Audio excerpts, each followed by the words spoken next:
میں سے کوئی چیز بھی اللہ سبحانہ و تعالیٰ انسان کی آزمائش کا ذریعہ بنا سکتے ہیں. آیت نمبر 186 لَنَبْلُوَنَّكُمْ فِي أَمْوَالِ وَأَنفُسِ، البتہ تم ضرور آزمائے جاؤ گے مالوں سے اور نفسوں سے، یعنی بیماری یا موت کی وجہ. ہاں، یعنی تمہاری جان اور مال ضرور اس سے اللہ تعالیٰ تمہیں آزمائیں گے. وَلَا تَسْمَعُنَّ، اور البتہ تم ضرور سنو گے، سین میم عین سماعن، سمیعن بھی اسی سے ہے یعنی سننا، تم ضرور سنو گے من الذین، ان لوگوں سے، اوت الکتاب، جو دیے گئے کتاب، مراد اس سے اہل کتاب، یعنی اہل کتاب سے تم ضرور سنو گے، من قبلکم، تم سے قبل یعنی تم سے پہلے، ومن الذین، اور ان لوگوں سے، اشرکوا، جنہوں نے شرک کیا.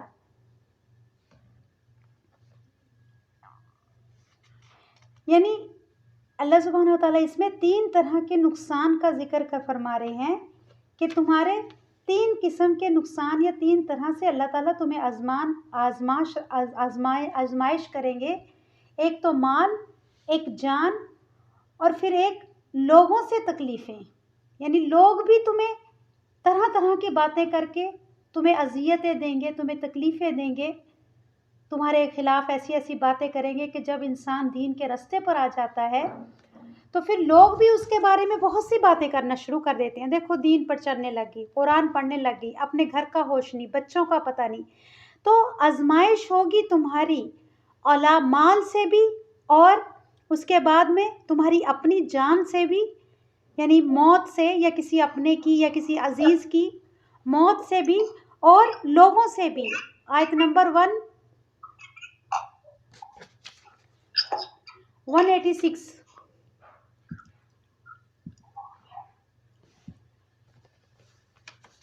وَلَا تَسْمَعُنَّ مِنَ الَّذِينَ أُوتُوا الْكِتَابَ مِنْ قَبْلِكُمْ، اور البتہ تم ضرور سنو گے ان لوگوں سے جو دیے گئے کتاب، من قبلکم، تم سے پہلے، یعنی اہل کتاب سے مختلف قسم کی تکلیف دہ باتیں بھی تمہیں بہت سی سننی پڑیں گی. وَمِنَ الَّذِينَ، اور ان لوگوں سے جنہوں نے شرک کیا، یعنی تمام، یعنی ایسے لوگ جو تمہارے ساتھ تمہارے دین میں نہیں ہیں یا تمہارے دین پر چلنے کے خلاف ہیں، تو تمام ایسے لوگوں سے بھی تمہیں باتیں سننی پڑ سکتی ہیں. اذن، اذیت، تکلیف، کثیرن، بہت سی، یعنی بہت سی تکلیف دہ باتیں لوگوں سے سننی پڑیں گی. وَإِن، اور اگر، تَصْبِرُوا، تم صبر کرو، وَتَتَّقُوا، اور تم تقوی اختیار کرو، یعنی اللہ سے ڈرتے رہو، فَإِنَّ، تو بے شک، یہ ذالکہ کیا ہے، اس میں اشارہ ہے، من عزم الامور، عزم کہتے ہیں بہت ہمت کے کاموں میں سے ہے، کہ یہ جو ہے صبر کرنا تکلیف دہ باتوں پر لوگوں کی، اور لوگوں کی اذیتوں پر صبر کرنا، اور مال اور جان کی کمی کے اوپر یا نقصان کے اوپر صبر کرنا، یہ کوئی معمولی کام نہیں، یہ بہت بڑے عظیم کاموں میں سے کام ہے، ہمت کے کاموں میں سے کام ہے کہ انسان اپنی زبان کو بھی اور اپنے جذبات کو کنٹرول میں رکھے، اور آزمائشوں کے باوجود، تکلیفوں کے باوجود ہمت نہ ہارے، کہ انسان اپنے مشن پر، اپنے کام پر فوکسڈ رہے، جو کام وہ کرنا چاہتا ہے، دین کا، دعویٰ کا، دایا کا، یا سیکھنے کا، کہ جو کام وہ کرنا چاہتا ہے اس کام کو نہ چھوڑے، بلکہ اس پر وہ فوکسڈ رہے، چاہے آزمائشیں کتنی بھی آئیں. ایک یہ بھی مطلب ہے کہ آزمائشیں تو آئیں گی جب انسان دین کے راستے پر چلے گا، یا دین سیکھنے کے لیے، یا دین سکھانے کے لیے، خاص طور پر دین کا یہاں پر ذکر ہے، تو پھر لوگوں سے بھی مشکلیں آئیں گی، لوگوں سے بھی باتیں سننی پڑیں گی، اور کوئی مال یا جان کے نقصان بھی ہوں گے. اس کے باوجود جو اس کو، اپنے کام کو، اپنے مشن کو نہیں چھوڑے گا، اس پر لگا رہے گا، تو یہ بہت بڑے ہمت کے کاموں میں سے کام ہے. یعنی یہ راستہ جو ہے چلنا، دین سیکھنے کا یا سکھانے کا یا عمل کا رستہ، یہ تینوں راستے ایسے ہیں جو اللہ سے ملاقات کراتے ہیں۔ اب اس راستے میں شیطان نے اپنے جال بچھائے ہوئے ہیں، وہ کہیں نہ کہیں سے انسانوں کی طرف سے بھی آئے گا، اور اس کے علاوہ اللہ کی طرف سے بھی دیکھنے کے لیے کہ کون پختہ ایمان ہے، کن کا ایمان کمزور ہے۔ اللہ سبحانہ کی تعالیٰ کی طرف سے بھی انسانوں کے ایمانوں کی آزمائش ہوگی کہ کتنے پختہ ہیں، کتنے کھڑے ہیں یا کتنے ڈاماڈول ہیں۔ لیکن یہ بہت بڑا کام ہے کہ انسان آزمائشوں کے باوجود اپنا مشن، اپنا کام نہ چھوڑے اور اپنے کام میں لگا رہے، اس کو نہ کمپلیٹ کرے۔ تو یہ بہت بڑے ہمت کے کاموں میں سے کام ہے۔ جی، ہمارے لیے اس آیت میں کیا سبق ہے کہ مومن بننا دراصل اپنے آپ کو صبر اور تقوی کے امتحان میں کھڑا کرنا ہے۔ مومن بننے کے لیے اپنے آپ کو صبر اور تقوی دو چیزوں میں کھڑا کرنے کا نام ہے کہ جب تک آپ کے اندر یہ دو چیزیں نہیں اتریں گی، ایک صبر ایک تقوی، اللہ کا خوف، اللہ سے ڈرنا، بچنا،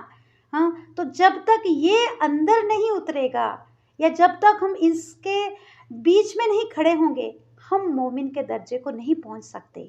تو دو چیزیں بہت ضروری ہیں، ایک صبر اور ایک تقوی۔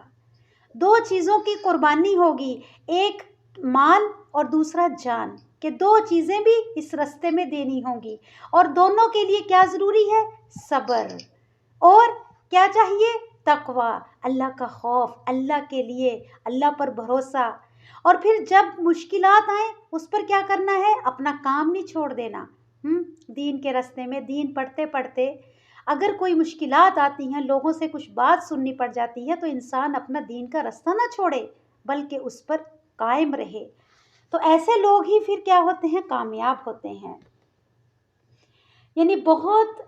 مشکلات آئیں گی، مشکلات آنے پر جو اپنے کام سے نہ ہٹے بلکہ اپنے کام پر جمع رہے، تو اسی کے لیے ہے اللہ تعالیٰ کی طرف سے یعنی کامیابیاں۔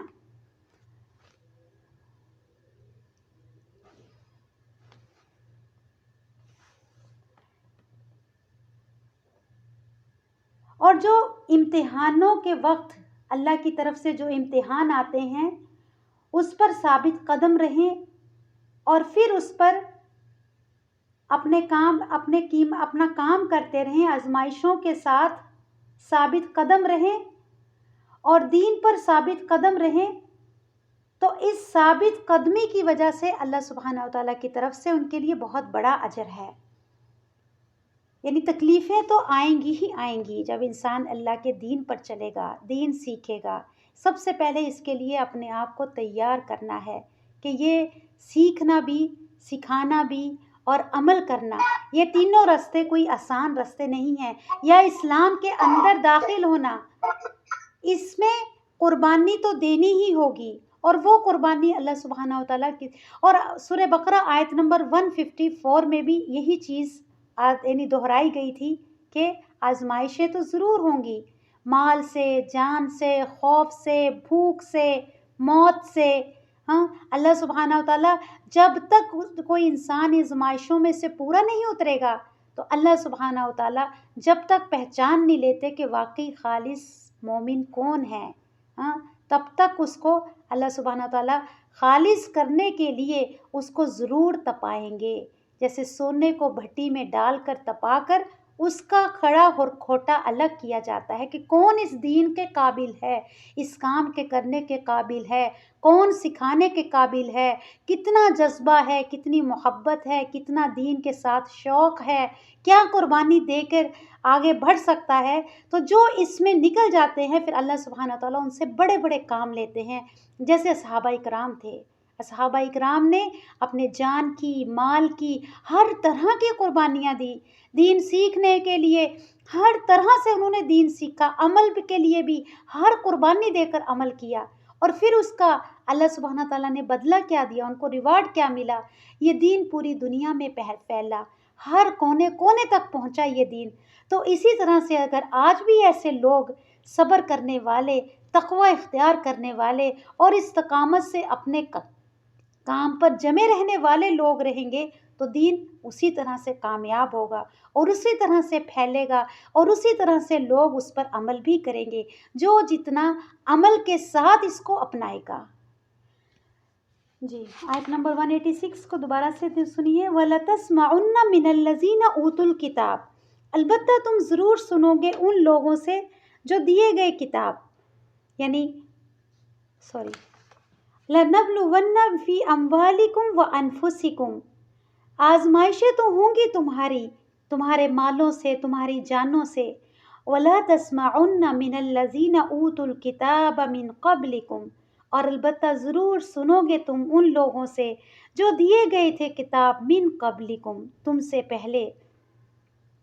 یعنی مختلف قسم کی باتیں بھی سنو گے ان لوگوں سے۔ وَمِنَ الَّذِينَ أَشْرَكُوا، اور ان سے جو شرک کرتے ہیں، یعنی وہ بھی تمہیں ایسی ایسی باتیں کہیں گے، کیا ملا تمہیں ایک اللہ کو اپنا کر، کیا ملا تمہیں دین پر چل کر، دیکھو اس سے اچھا تو پہلے ہی اچھے تھے تم جب کفر میں تھے۔ ہاں تو جب کوئی انسان ایمان لے کر آتا ہے اس کے بعد جو اس کی آزمائشیں ہوتی ہیں تو اس کو اپنی جان سے بھی اور پھر لوگوں سے بھی جو اذیتیں ملتی ہیں کہ لوگ بھی اس کو کہتے ہیں کیا ملا تمہیں اسلام لا کر، اتنا سیکریفائس کیا تم نے لیکن تمہیں حاصل کیا ہوا، ہاں کیا تمہیں ملا اس سے اچھے تو اس سے پہلے تم تھے جب تم کفر میں تھے، خوشحال تھے، تمہاری زندگی اچھی تھی، کوئی بیماری نہیں تھی، کوئی تکلیف نہیں تھی۔ تو اللہ سبحانہ و تعالیٰ فرما رہے ہیں کہ یہ سب کچھ ہوگا، اذن کثیرہ، بہت سی تکلیفیں، اور اگر ان تکلیفوں پر تم نے وَإِن تَصْبِرُوا، صبر کرو، وَتَتَّقُوا، اور ڈرتے رہو، بچتے رہو اللہ سے، فَإِنَّ، تو بے شک ذَلِكَ، یہ مِنْ عَزْمِ الْأُمُورِ، بہت ہمت کے کاموں میں سے ہے۔ اور یہی بات سورہ بقرہ آیت نمبر 154 سے 157 تک، یہی یعنی اسی کی وضاحت وہاں بھی ملتی ہے سورۃ بقرہ میں، آیت 155 اور 157۔ یعنی انسان کو دین کے لیے جب نکلے، دین سیکھنے کے لیے، یا اسلام کو جب انسان اپنائے صحیح طریقے سے، تو پھر ہو نہیں سکتا کہ انسان کو کسی سے کوئی بات نہ سننی پڑے۔ کوئی آپ کے پڑھنے پر تذکرے کرے گا، کوئی آپ کے سیکھنے پر تذکرے کرے گا، کوئی آپ کے عمل پر تذکرے کرے گا، کوئی آپ کے دین کے سکھانے پر تذکرے کرے گا۔ یہ کیا گھر بار دنیا آرام سے ہم نماز روزہ نہیں کرتے، یہ تو گھر بار چھوڑ کر، بچوں کو چھوڑ کر اتنی مشکلیں اٹھا رہے ہیں دین کے لیے، اتنی قربانیاں دے رہے ہیں، یہ تو 24 گھنٹے قرآن ہی قرآن پڑھتے رہتے ہیں، ان کو تو اور کوئی کام ہی نہیں ہے۔ تو یہ سارا کچھ انسان کو اس راستے میں آئے گا، کیونکہ جب اللہ سبحانہ و تعالیٰ نے جبرائیل علیہ السلام سے جنت دکھائی تھی تو کیا کہا تھا جبرائیل علیہ السلام نے دیکھ کر کہ یہ تو بہت مشکل ہے راستہ، کون آئے گا یہاں پر، ہاں۔ اور جس وقت جنت دکھائی تو کیا کہا، بہت مشکل ہے یہ راستہ، کون آئے گا، ہاں۔ اور جس وقت جہنم دکھائی تو وہ راستہ کیا تھا، بہت آسان۔ اب دیکھیں جب انسان دنیا دار ہوتا ہے اور اس کے ساتھ ساتھ چند ایک عبادتیں، چھوٹی موٹا دین کے کام کر لیتا ہے تو بہت مطمئن، بہت سکون دہ زندگی ہوتی ہے، کوئی مشکل نہیں ہوتی کہ دنیا کے بھی ہر انسان ریتی رواج کو نبھاتا ہے، ہر طرح کا ساتھ دیتا ہے، دنیا کے کاموں میں، لوگوں کا رسموں میں، رواجوں میں ہمیں کوئی برا نہیں لگتا۔ لیکن جب انسان قرآن کی طرف آنے لگتا ہے، بہت سی چیزیں اس کو حرام حلال پتہ چلتی ہیں، بہت سی چیزیں اس کو پتہ چلتی ہیں کہ یہ اسلام میں جائز نہیں ہے، یہ ناجائز ہیں، ہاں۔ بے پردگی بری لگنے لگتی ہے، اور اسی طرح سے مکس گیدرنگ بری لگنے لگتی ہے، اور جس طرح سے ہمارے رسم و رواج ہیں، سوگ ہیں جو ہمارے، یہ انسان تھوڑا سا اس سے اجتناب کرنے لگتا ہے کہ یہ اسلام میں جائز نہیں ہے، ہمارے نبی کا یہ طریقہ نہیں ہے۔ جس طرح سے مثال کے طور پر ابھی شبرات کا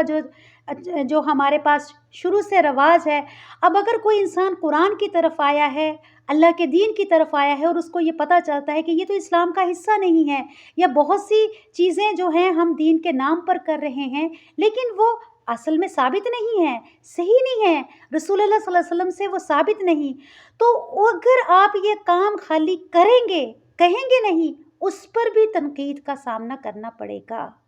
اور اگر آپ کسی کو کہہ دیں گے کہ دیکھو بھائی یہ نہ کرو، ہاں، یا دیکھو ایسی کوئی حدیث نہیں ہے، یا پھر اس کا قرآن میں کوئی ذکر نہیں ہے، تو اس پر بھی لوگ آپ کو کیا کریں گے، طنز کریں گے، ہاں۔ یعنی اب سیکھنے پر بھی عمل پر بھی اور کسی کو بات کہنے پر بھی۔ تو اگر آپ کو یہ پتہ ہے کہ دین کا رستہ ہی کیا ہے، مشکلات کا رستہ ہے، جنت تلواروں کے سائے میں ہے، جنت کی قیمت مال اور جان ہے، اور جنت کی قیمت صبر ہے، جنت کی قیمت ہر حال میں تقوی اختیار کرنا ہے، یعنی اللہ کے لیے مجھے استقامت کے ساتھ اپنے کام میں جڑے بھی رہنا ہے۔ میں ایسا نہیں کروں گی ہینڈ اوور کر دوں گی، نہیں بھائی میں تو دین ہی نہیں سیکھتی، لہٰذا گھر میں جھگڑا ہونے لگ گیا، وہ ساس وہ گھر کے لوگ کہنے لگ گئے کیا دین سیکھنے لگ گئے، تم تو روز نئے نئی باتیں بتا رہی ہو، لہٰذا آپ دین چھوڑ دیں گے؟ ہاں تو بچ جائیں گے آپ؟ نہیں بچیں گے، بچیں گے تو پھر بھی نہیں، دین پھر بھی سیکھنا ہے، کیونکہ مشکلیں اللہ فرما رہے ہیں کہ آئیں گی، عمل کریں گے مشکلیں آئیں گی، اور اس پر کرنا کیا ہے؟ صبر، زبان بند، بس کہہ دینا ہے صبر، لوگوں کو اطلاع کر دینی ہے، اپنا راستہ نہیں چھوڑنا ہے، سیکھتے رہنا ہے، لیکن کنوے کر دینا ہر انسان مومن مرد اور عورت کا فرض ہے کہ وہ اپنے گھر والوں کو، اپنے اہل و عیال کو بتا دے، لیکن اس کے بعد اگر کوئی نہیں مانتا پھر کیا کرنا ہے؟ صبر کرنا ہے، خاموش ہو جانا ہے، کوئی آرگومنٹ نہیں کرنا، کوئی جھگڑا نہیں کرنا، کوئی ایسی بات نہیں کرنا کہ شاید ہو سکتا ہے بعض لوگوں کے ہسبینڈز ہی نہیں ہوتے دین میں، تو کوئی آرگومنٹ کریں گے نہیں، آرگومنٹ کریں گے تو آپ کو بہت زیادہ لوگوں کا سامنا کرنا پڑے گا، آرگومنٹ نہیں کرنا، اس پر کیا کرنا ہے؟ صبر کرنا ہے، اور اللہ کی مدد آئے گی۔ اللہ سبحانہ وتعالیٰ اپنے بندوں کو ایسا نہیں چھوڑ دیتے، اللہ سبحانہ وتعالیٰ اپنے بندوں کی مدد کرتے ہیں، لیکن کب کرتے ہیں؟ جب دیکھ لیتے ہیں کہ اس کے اندر جماؤ کتنا ہے، اس کو دین سے محبت کتنی ہے، اللہ سے محبت کتنی ہے، اور مشکلوں کے باوجود اس نے اپنا راستہ نہیں چھوڑا، تو پھر اللہ سبحانہ وتعالیٰ ایک وقت ایسا آتا ہے کہ لوگوں کی زبان اللہ تعالیٰ بند کر دیتے ہیں۔ ہاں، جو حق پر جمتا ہے پھر اللہ کی مدد آتی ہے اس کے ساتھ، تو لوگوں کی زبانیں کیا ہو جاتی ہیں؟ بند ہو جاتی ہیں۔ اللہ سبحانہ تعالیٰ ان کے دلوں میں آپ کے عمل کی وجہ سے رعب ڈال دیتے ہیں، وہ آپ کو پھر کچھ کہہ نہیں سکتے۔ ہاں، بس اپنے عمل کرتے جائیں، سیکھتے جائیں، جو سمجھ آتا جائے اس پر عمل کرتے جائیں، اس کے ساتھ ساتھ شیطانوں کا بھی زور ہوگا، آپ کو اندرونی تکلیفیں بھی آئیں گی، کبھی سر درد ہو رہا ہے، کبھی پیٹ درد ہو رہا ہے، کبھی کمر درد ہو رہا ہے، نہیں آج نہیں پڑھنا، بس چھوڑو یہ اتنا پڑھ کے شاید مجھے سٹریس ہو گیا۔ ہاں، بعض لوگ کہتے ہیں نا قرآن پڑھ کے اس کا تو دماغ وہ ہو گیا، گرم ہے کوئی آیت، کوئی ٹھنڈی کہتا ہے، یہ سب غلط ہے۔ قرآن صحابہ اکرام نے کتنا پڑھا، کیا خدا نخواستہ ان کو کچھ ہوا تھا؟ ان کے تو ایمان اور بڑھتے گئے اور ترقی کرتے گئے، اور کتنا انہوں نے سیکریفائز، اور ان کے اندر ایمان یعنی تازہ ہوتے گیا اور ان کا سٹرونگ ہوتے گیا، اور یہاں تک کہ انہوں نے اپنی جانوں کی بھی پرواہ نہیں کی۔ آج خدا نخواستہ آج ہمیں جان تو کہیں اس سے نہیں دینی ہے، لیکن صرف ہمارا سیکریفائز یہی ہے کہ اندرونی جو توڑ پھوڑ ہوتی ہے، ہاں، جو شیطان اندر سے تمہیں تکلیفیں دے گا، باہر سے لوگ دیں گے، اندر سے شیطان دے گا، لیکن تم نے تھکنا نہیں، ہاں، اذیتوں کو برداشت کرنا ہے، مسکراتے ہوئے، ہنستے ہوئے، پھر لوگوں کی کسی بات پر ان سے روٹ کے نہیں بیٹھ جانا، ان سے تعلقات نہیں ختم کر دینا، لہٰذا میں تو ان کے پاس جاتی نہیں، پھر بھی مسکرانا اور ملتے رہنا، تو پھر اللہ سبحانہ وتعالیٰ کی مدد بھی آئے گی۔ اور اللہ سبحانہ وتعالیٰ یہاں فرما رہے ہیں فَإِنَّ ذَلِكَ، تو بے شک یہ من عزم الامور، بہت بڑے ہمت کے کاموں میں سے کام ہے، یعنی یہ راستہ کوئی آسان نہیں ہے، یہ جنت کا راستہ ہے، اللہ سے ملاقات کا راستہ ہے، ہاں، اور یہ جنت، اللہ سے ملاقات، یہ کہاں کیسے ہوگی، کب ہوگی، یہ تو اللہ کو پتہ ہے، لیکن اس کی تیاری کے لیے اللہ نے ہمیں اس دنیا میں بھیجا ہے کہ جنت چاہیے، اللہ کا دیدار چاہیے، تو پھر ٹھیک ہے، دنیا میں یہ کام کرو، یہ میرے حکم ہے، ان پر چلو، اس پر چلو گے تم راستہ پالو گے۔ وہی صحابہ اکرام نے کیا۔ یہاں صحابہ اکرام کی زندگیوں کی ہمیں مثال دی گئی ہے کہ کس طرح سے شہر سے نکالے گئے، گھروں سے نکالے گئے، مال چھوڑنا پڑا، مدینے آ گئے، اس کے بعد بھی لوگوں نے چھوڑا نہیں، حملے ان پر کرتے رہے، اور اس کے بعد بھی انہوں نے کس قدر اپنی جانوں کی بالکل پرواہ نہیں کی، اپنے مالوں کی پرواہ نہیں کی، لیکن اپنے دین کو نہیں چھوڑا۔ اتنا جذبہ اپنے اندر لے کر آنا ہے اسلام کا، اتنی محبت لے کر آنی ہے اس قرآن سے، اور یہ جب تک نہیں ہو سکتا جب تک کہ ہم قرآن کے ذریعے سے اللہ کو نہ پہچانیں، قرآن کے لفظوں کو نہ سمجھیں۔ جی آیت نمبر 186، وَإِذْ، اور جب اخذ لیا اللہ نے، میثاق پکا وعدہ، جب لیا اللہ نے وعدہ پکا، الذین ان لوگوں سے، اوت الکتاب جو دیے گئے تھے کتاب، یعنی یہاں جنگ احد کی جو آیات ہیں ان کا اختتام ہو رہا ہے، یہ اختتامی آیات ہیں، اور یہاں پر جو ہے احد کی تکلیفات، جو احد میں تکلیفات آئی تھی ان کا یہاں پر پھر سے ذکر ہو رہا ہے۔ یعنی آزمائشوں پر چلنے والے جب ثابت قدم رہتے ہیں تو آزمائشیں جو ہیں دین پر چلنے والوں کی ہمت کو بڑھا دیتی ہیں۔ آزمائشوں جو ہیں، جب انسان اپنے ایمان پر قائم رہتا ہے، اپنے مشن پر قائم رہتا ہے، اور اس کے بعد جو آزمائشیں آتی ہیں، یہ آزمائشیں جو ہیں اس کے ہمت اور حوصلے کو اور بڑھاتی ہیں، اس کو کمزور نہیں کرتی، بلکہ اور محبت اس کے دل میں پیدا ہو جاتی ہے، اور اس کے اندر عزم پیدا ہو جاتا ہے کہ مجھے یہ کام کرنا ہی کرنا ہے۔ وَإِذْ أَخَذَ اللَّهُ، جب لیا اللہ نے پکا وعدہ، الذین ان لوگوں سے، اوت الکتاب جو دیے گئے کتاب، یعنی اہل کتاب کا یہاں پر اختتام پر ذکر ہو رہا ہے۔ لِتُبَيِّنُنَّهُ، البتہ تم ضرور بیان کرو گے، تبیننا بھی کس سے ہے؟ بیان سے ہے، تم بیان کرو گے اس کو، کس کو؟ اللہ کے احکاموں کو، یعنی اختتام پر کیا ذکر ہو رہا ہے؟ اہل کتاب کا، تو ان کے بارے میں بتایا جا رہا ہے کہ اللہ کے کلام کو، اللہ کی باتوں کو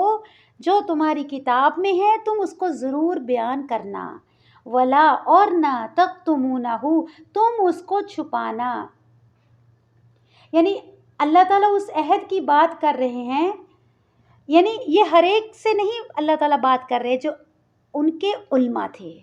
اہل کتاب کے جو علماء تھے، جو کتاب جانتے تھے، ان سے کہا جا رہا ہے کہ دیکھو اس کتاب میں جو کچھ تمہیں اللہ تعالیٰ نے احکامات دیے ہیں اس کو تم ضرور لوگوں میں بیان کرنا، اور اس کو چھپانا نہیں۔ فَنَبَذُوهُ، تو انہوں نے پھینک دیا اس کو، یعنی ان باتوں کو کیا کر دیا؟ پھینک دیا۔ پھینکنے کا مطلب بھلا دیا، اگنور کر دیا۔ وراء، پیچھے، ظہورہم، اپنی پیٹھوں کے، ظہر کی جمع ہے، لیکن انہوں نے اس کی قدر نہ کی اور ان کو اپنے پیٹھ پیچھے ڈال دیا، یعنی غیر اہم سمجھا، کوئی اہمیت نہ دی اللہ کی اس کتاب کی۔ وَاشْتَرَوْا، اور انہوں نے بیچ ڈالا، شین را حمزہ شرع، بھی ساتھ اس کے، ثمناً قلیلا، یعنی تھوڑی قیمت پر، اپنے فائدے حاصل کرنے کے لیے تھوڑی قیمت پر اپنے دین کو بیچ دیا۔ یعنی ایسے مسئلے لوگوں کی رائے کے مطابق، لوگوں کے خیالات کے مطابق ایسے مسئلے بیان کرنے، ایسی باتیں یعنی بنا کے اپنے آپ سے پیش کر دینا کہ جس سے لوگ خوش ہو جائیں یا ان کے مسئلے حل ہو جائیں، اور ان کو دین کا نام دے کر پیش کرنا کہ لوگ خوش ہو جائیں، یا پھر اس کے عوض ان کو کچھ معاوضہ مل جائے، خوش ہو کے کوئی ان کو مالی امداد یا کوئی بھی امداد کر دے، ان کو کچھ بھی فائدہ حاصل ہو جائے۔ تو تم نے اس کتاب کو ایسا کیا، یعنی تمہیں کہا گیا تھا کیا اور کیا تم نے کیا اس کے ساتھ؟ ثمناً قلیلا، یعنی دین کو اپنے فائدے حاصل کرنے کا ذریعہ بنا لیا۔ فبئس، تو کتنا برا ہے، ماں جو، یشترون، وہ خرید و فروخت کرتے ہیں، یعنی ان کے علماء سے خطاب ہے کہ تمہیں یہ کتاب جو دی گئی تھی کس لیے دی گئی تھی کہ تم اس کو آگے بیان کرو، لوگوں کو بتاؤ، لیکن تم نے، علماء سے خطاب ہے کہ تم نے اس کتاب کے ساتھ کیا کیا۔ کون سی کتاب ملی تھی؟ توریت، بنی اسرائیل کو، اہل کتاب کو۔ اہل کتاب یہاں پر ذکر ہے، یہاں پر اوت الکتاب کہہ کے ذکر ہے، یعنی دونوں ہیں یہاں پر، بنی اسرائیل بھی اور اہل کتاب بھی، دونوں ہیں۔ تو یہود اور نصارہ دونوں سے خطاب ہے کہ تمہیں کتاب دی تھی اللہ نے کہ اس کو آگے لوگوں تک پہنچاؤ، لیکن تم نے اس کو اپنے کاروبار کا ذریعہ بنا لیا، ہاں، اپنا بزنس بنا لیا۔ تو یہ کیا ہے؟ بہت برا ہے جو تم نے اس کے ساتھ لین دین کر لیا، جو اللہ کے احکاموں کو جس طرح سے تمہیں کہا گیا تھا وہ نہیں کر کے اس کو اپنی مرضی یا اپنے کاروبار کا ایک سلسلہ بنا لیا، اس کے ذریعے سے تم نے لوگوں کو قیمت لینی شروع کر دی۔ تو یہ کیا ہو گیا؟ یہ بہت غلط ہے یہ جو تم کر رہے ہو۔ یہ کہتے اس عہد کا حوالہ جو ہے تورات میں بھی ہے، ان کی کتابوں میں بھی ہے کہ جس وقت کتاب استثناء میں ہے باب کتاب 6 اور آیت نمبر 4، اور کتاب جو ہے یہ کتاب نمبر 6 ہے کیونکہ بہت سی کتابیں ہیں نا، اور اس کا ورس نمبر 4 اور 6 ہے کہ اس آیت کا یعنی اس کا ورژن اس میں بھی ہے، ان کی تورات میں بھی کتاب استثناء اس کا نام ہے، کہ تورات کی ایک عبارت ہے کہ موسیٰ علیہ السلام اپنی تقریر میں لوگوں سے یہ عہد بار بار لیتے ہیں کہ جو احکام میں نے تمہیں پہنچائے ہیں انہیں اپنے دل پر نقش کرنا اور اپنی آئندہ نسلوں کو سکھانا، گھر بیٹھے، راہ چلتے، لیٹتے اٹھتے وقت ہر وقت ان کا چرچا کرنا، اور اپنے گھر کی چوکھٹوں پر اور اپنے پھاٹکوں پر لکھ دینا۔ یعنی اتنی زیادہ تاکید کی تھی موسیٰ علیہ السلام نے ان کو، بنی اسرائیل کو، کہ تم اس کتاب کے احکام کو اس طرح چلتے پھرتے پڑھنا، اس طرح اس کو آگے پھیلانا، اور کس طرح سے تم اس پر عمل کرنا۔ اور انہوں نے تاکید کی، آخری وصیت یہ کی کہ فلسطین میں داخل ہونے کے بعد پہلا کام یہ کرنا، یہ بھی کتاب استثناء میں ہی ہے، ہاں، باب کتاب 6 اور باب 4 اور 6 میں ہے کہ آپ کا آخری وصیت یہ تھی کس کی؟ موسیٰ علیہ السلام کی، کہ فلسطین میں داخل ہونے کے بعد پہلا کام یہ کرنا کہ بڑے بڑے پتھروں پر ان باتوں کو لکھ کر لگا دینا، ہاں، کہ تاکہ لوگ بھولے نہ اور ان کو یاد رہے، کیونکہ موسیٰ علیہ السلام کی زندگی میں تو جو بنی اسرائیل تھے اپنا اس میں فلسطین میں داخل نہیں ہو سکے تھے، ہاں، اور اسی صحرا میں رہے جہاں سے موسیٰ علیہ السلام مصر سے نکال کر فرعون سے لے کر آئے، ہاں، کہاں جانے کے لیے؟ ان کے وطن فلسطین۔ لیکن وہ فلسطین موسیٰ علیہ السلام کی زندگی میں نہیں پہنچ سکے تھے، ہاں، اسی سینا پہاڑ میں یعنی وہی صحرا میں بھٹکتے رہے تھے 40 سال تک، ہاں۔ تو موسیٰ علیہ السلام یہ وصیت کر کے گئے تھے کہ جب تم فلسطین پہنچو تو وہاں جا کر سب سے پہلا یہ کام کرنا ہے کہ یہ جو احکام ہے تورات کے، اس کو بڑے بڑے پتھروں پر لکھ کر لگا دینا تاکہ لوگ بھولے نہ۔ لیکن بنی اسرائیل کی غفلت یہ ہوئی کہ موسیٰ علیہ السلام کے 700 سال کے بعد ہیکل سلیمانی کے جو شہزادہ نشین تھے اور یروشلم کے جو فرما بردار یعنی یروشلم کے جو وہ اس کے جو وہ تھے متولی کہہ لے یا وہاں کے امام جو تھے، ان کو یہ بھی نہیں پتا تھا کہ تورات نام کی کتاب بھی کوئی چیز ہے۔ یعنی موسیٰ علیہ السلام اتنی تاکید اپنی قوم کو کر گئے، لیکن بعد میں جو ان کے فالوورز تھے انہوں نے کیا کیا؟ اس کتاب کو کس طرح سے اپنے پیٹھ پیچھے ڈال دیا، اس کے احکاموں کو کس طرح سے انہوں نے بھلا دیا۔ اور ان کے جو حکمران تھے ان کو یہ بھی نہیں پتا تھا کہ یہ کتاب بھی کوئی کتاب بھی ہے، کوئی کتاب بھی اتری تھی، اتنا تک وہ لوگ بھول گئے تھے۔